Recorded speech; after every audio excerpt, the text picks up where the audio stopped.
Pernah tak rasa hati kita ni mudah sangat goyah? Terlampau banyak tarikan dunia sampai kita lupa mana arah tujuan sebenar.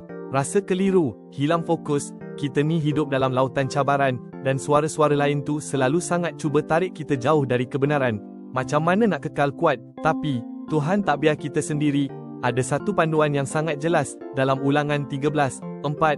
Firman Tuhan kata, korang kena ikut Tuhan, Allah kita, hormat Dia dan peganglah perintahnya.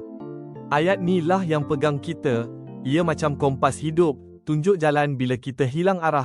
Bila kita balik pada firman-Nya, hati kita akan rasa tenang, damai, sebab kat situlah kekuatan kita yang sebenar. Jadi, walau apa pun yang datang, ingatlah, kasih Tuhan tu tak pernah berubah.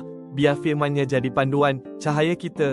Jangan sesekali biarkan dunia tarik kita jauh daripada Dia. Mari kita pegang kuat pada janji-Nya. Teruskan perjalanan iman ni dengan hati yang penuh kasih, sebab hanya dalam Dia, kita akan jumpa damai yang sejati dan kekal setia.